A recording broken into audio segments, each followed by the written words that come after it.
여러분 안녕하십니까? 자, 오늘은 우리 마태복음 9장 32절과 33절 말씀 함께 나누겠습니다. 그들이 나갈 때에 귀신 들려 말 못하는 사람을 예수께 데려오니 귀신이 쫓겨나고 말 못하는 사람이 말하거늘 무리가 놀랍게 여겨 이르되 이스라엘 가운데서 이런 일을 본 적이 없다 하되. 아멘. 어제는 예수님께서 맹인의 눈을 뜨게 하셨던 그런 말씀이었고요. 오늘은 귀신 들려 벙어리 된 사람, 말 못하는 사람에 대한 기적을 함께 나누겠습니다. 이 사람은 말을 못합니다. 귀신에 들려서 말을 못하는 사람을 예수께 데려왔다, 이렇게 성경이 기록하고 있습니다. 이 말을 못하는 것은요, 듣지 못하는 것과 다 연관이 되어 있습니다. 왜 말을 못하게 됐냐면 병리적으로 귀나 혀에 이상이 생겨서 그런 것이 아니라 오늘 성경에 기록된 이 사람은 귀신의 억압이 되어서 말을 못하게 된 사람입니다. 전혀 들을 수도 없고 말할 수도 없는 사람, 어찌된 이유 간에 이 사람도 맹인처럼 인생의 반을 잃고 사는 그런 사람입니다. 그런데 여기 본문에 재미있는 게 하나 있습니다. 이 벙어리는요, 맹인과 다른 점이 하나가 있는데, 이 맹인들은 자기가 찾아왔죠. 두 사람이 자기 발걸음으로 자기가 걸어서 온 겁니다. 그런데 오늘 이 말 못하는 벙어리는요, 다른 사람에 의해서 이끌려온 사람입니다. 예수님은 스스로 찾아온 사람이나 다른 사람에 의해서 끌려온 사람이나 다 환영합니다. 만약에 스스로 온 사람만 구원받았다면 우리는 어떻게 구원받겠습니까? 어쩌면 교회에 누가 꼬셔가지고 안 오려고 했는데 오늘 나 좀 만나자 그래가지고 어쩔 수 없이 혹시 교회에 오신 분이 계십니까? 기분 나쁘게? 어떻게 됐든 예수님은 여러분을 환영합니다. 어쩌면 억지로 온 사람을 예수님이 만나기를 원하실지 모르겠습니다. 아마 이 사람은 이렇게 상상할 수 있어요. 맹인은 소문을 들을 수는 있지만 이 사람들은 듣지도 못하고 말도 못하니까 예수님에 대해서 소문을 못 들었을지도 모릅니다. 그러니까 할 수 없이 끌려왔는지도 모르겠습니다. 그러나 주님은 우리의 마음을 아세요. 이 맹인의 마음을 아신 주님은 벙어리 된 자의 심정을 누구보다 잘 아십니다. 자, 여러분 꼭 기억하십시오. 억울함을 당한 사람일수록 예수님이 그 심정을 더 잘 이해합니다. 슬픔과 고통이 많은 사람일수록 하나님이 가깝다는 사실을 아십시오. 그래서 하나님은요, 고아와 과부에 대한 관심이 많으십니다. 성경은 억울하고 고통을 겪고 마음에 슬픈 사람에게 하나님은 아주 가까이 와 계세요. 그런데 우리가 왜 못 보는 줄 아십니까? 자기 슬픔이 너무 커서 못 볼 뿐이에요. 아주 가까이 와 계십니다. 어떤 분은 이런 분도 계십니다. 이제 조금 예수가 보여진다. 이제 좀 느껴진대나요? 아니죠. 예수님은 오래전부터 와 계셨어요. 근데 이제야 깨달았지요. 자기가 오늘 눈 뜨고 자기가 오늘 만났다고 하시는 분이 있는데 아닙니다. 하나님을 이제 발견한 것도 아니에요. 하나님은 2000년 전부터 우리들이 어머니 뱃속에서 잉태하기 전부터 하나님은 나에게 관심이 있으셨고 사랑을 하셨습니다. 그런데 이제 우리가 그분을 발견한 겁니다. 내가 주님을 사랑하기 전에 그분이 먼저 나를 사랑하셨고 내가 주님을 택하기 전에 그분이 먼저 나를 택하셨습니다. 내가 그분을 찾기 전에 그분은 이미 나에게 와 계셨습니다. 그래서 예수님은 누구보다도 이 벙어리 된 자의 마음을 너무나 잘 아십니다. 사랑하는 여러분, 여러분은 여러분을 잘 모를지라도요, 예수님은 여러분을 잘 아십니다. 너무너무 잘 아십니다.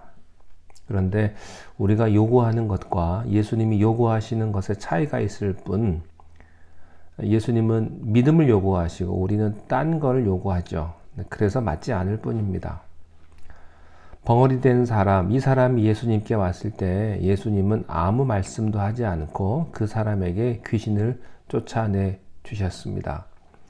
33절에 귀신이 쫓겨나고 말 못하는 사람이 말하거늘 무리가 놀랍게 여겼다.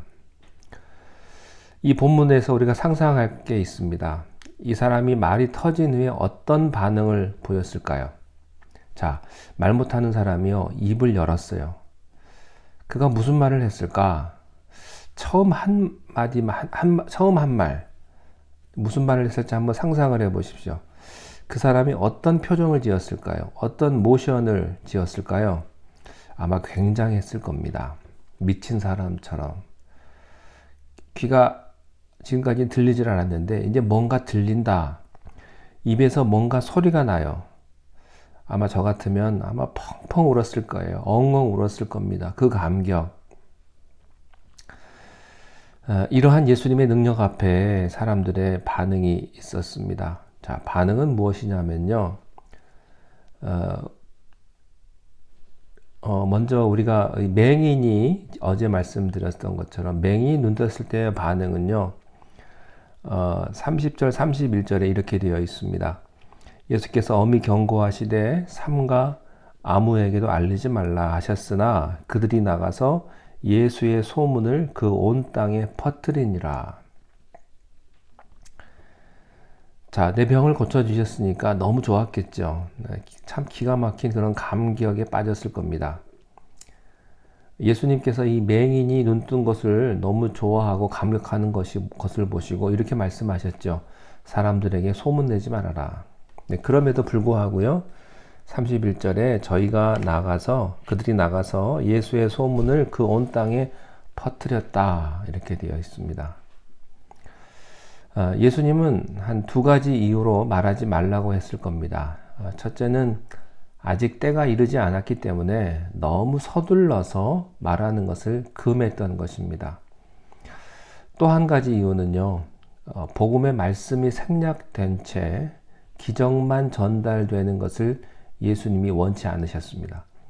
잘못하면 예수 믿는 것을 병 고치는 것으로 오해할 수 있기 때문에 병 고치는 것은 말씀을 위한 기초 작업이지 그것이 목적은 아니거든요. 그래서 함부로 간증하지 말아라. 예수님이 이렇게 말씀하셨습니다. 그러나 눈을 뜬 사람은 입을 다물 수가 없어요.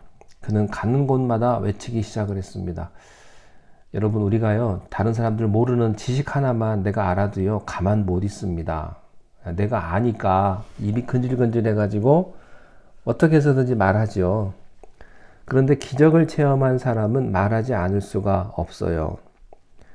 우리가 왜 전도하지 않는 줄 아십니까? 여러분 전도해 보셨습니까? 예, 나 하나 감당하기도 어렵죠. 왜 전도 안 하냐면요. 할 말이 없어서 그래요. 할 말이 있는 사람은요, 입을 다물 수가 없습니다. 성령이 내 안에서 움직이는 사람은요, 입을 다물 수가 없어요. 억지로 전도를 어떻게 합니까? 우리들에게 이 체험적인 신앙이 있기를 바랍니다. 병 고침을 받은 이 사람들은요, 그들의 인생이 바뀌었습니다. 그래서 말하지 않으면 견딜 수가 없는 거죠. 이것이 예수 믿는 겁니다. 감격이 있고 기쁨이 있고. 그런데 우리는요, 다 때가 묻었어요. 아무런 기쁨이나 감격도 없습니다. 찬송을 불러도 재미가 없어요. 신나는 것도 없어요. 몸이 건조합니다. 설교 들으면 딴 생각에 졸음이 옵니다. 예수 믿는 것은요, 맹인이 눈을 뜨고 벙어리가 말하는 것, 이게 예수 믿는 겁니다. 근데 이게 한순간이 아니에요. 영원히 내 생애에 계속되는 것입니다. 자, 그런데요, 이렇게 말하지 않으면 견딜 수 없고 놀라는 사람도 있지만 꼭 다 그런 것만은 아닌 것 같습니다. 그렇지 않은 사람도 있었어요. 34절에 보니까 바리새인들은 이르되 그가 귀신의 왕을 의지하여 귀신을 쫓아낸다 하더라. 기적을 실제로 목격하면서도 인정하지 않으려는 사람이 있었는데 그 사람이 누구냐면 바리새인입니다. 기적이 분명히 일어났어요. 근데 그게 마음에 안 들어요. 이런 사람들이 있습니다. 한국 속담에 이런 게 있죠. 사돈이 땅을 사면 배가 아프죠. 괜히 뒤틀린 사람들. 누가 잘하면 괜히 뒤틀려요. 그래서 잘했다고 칭찬해주고 축하해주기는커녕 괜히 트집 잡고 비꼬는 사람들 있죠. 하나님이 하셨다고 인정하고 싶지 않은 사람들, 바리새인이었습니다. 근본적인 불신앙과 교만과 시기심 때문에 마음이 꼬부라져 있는 거죠. 여러분, 이렇게 마음이 꼬부라진 사람에게는요, 어떤 은혜도 은혜가 되지 않습니다. 좋은 말도 다 거슬리는 것입니다. 뭐든지 다 못마땅하죠. 선행도 거슬리고 다른 사람이 할렐루야 부르면요, 그게 저 냉소적입니다. 왠지 아세요? 자기 마음이 불편하니까. 바리새인의 태도가 그런 것입니다. 똑같은 사건을 보고 너무 다른 반응을 보입니다. 축복이란 마음의 태도에 있습니다. 축복은 받을 수도 있고 받지 않을 수도 있습니다. 그런데 불행하기로 결정한 사람이 있어요. 이 사람은요, 아무리 행복한 사건을 가져다 줘도 불행으로 만들어버리는 사람입니다. 천국을 갖다 주면 지옥을 만드는 사람. 한 번도 감사하고 기뻐하고 좋게 생각을 안 합니다. 언제나 깎아내립니다. 왜냐하면 비판을 해야 자기가 똑똑한 사람이고 잘난 사람이라고 착각을 하기 때문이에요. 신앙의 경우도 마찬가지입니다. 그래서 겸손이 중요해요. 여러분, 겸손하십시오. 하나님이 여러분을 높이실 겁니다. 교만하면 하나님이 여러분을 꺾어버리실 거예요. 교만한 사람에게는 축복은 축복이 되지 않습니다. 왜 그렇습니까? 축복도 자기가 잘나서 받았다고 생각을 하기 때문에. 그래서 감사가 없습니다. 자기는 당연히 대접을 받아야 되고 자기는 당연히 그렇게 되어야 한다고 늘 생각하는 것, 그것이 불행인 거죠. 결론적으로 우리가 이 사건을요, 영적으로 해석해야 합니다. 육신의 문제보다 더 중요한 것은 영적인 문제죠.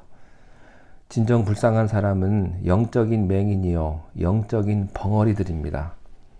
그러나 예수 그리스도를 믿고 눈을 떠서 새 하늘과 새 땅을 볼 때 들을 귀가 열려 하나님의 복음을 듣고 또 사랑을 전할 때 이것이 바로 기적인 줄로 믿습니다. 여러분, 우리의 영안이 열리기를 바랍니다. 그리고 우리가 더욱더 겸손할 수 있기를 바랍니다. 우리가 겸손하면 하나님께서 여러분을 높여 주실 것입니다. 기도하겠습니다. 하나님 아버지, 우리의 마음의 태도가 참 주님 앞에서 겸손한 태도가 되기를 원합니다. 우리가 어떤 일을 만나든 감사함으로 그 문제를 대하게 하시고, 하나님, 다른 사람을 향해서 축복하며 위로하며 힘을 주며 또한 격려하며 그들을 위해서 기도할 수 있는 그러한 넉넉한 마음을 우리에게 허락하여 주시옵소서. 매일매일이 기적이요, 매일매일이 축복임을 우리가 알게 하시고 하나님과 더불어 기뻐하며 또한 영광스러운 삶을 살아가는 오늘 하루가 되게 인도하여 주옵소서. 예수님의 이름으로 기도하옵나이다. 아멘.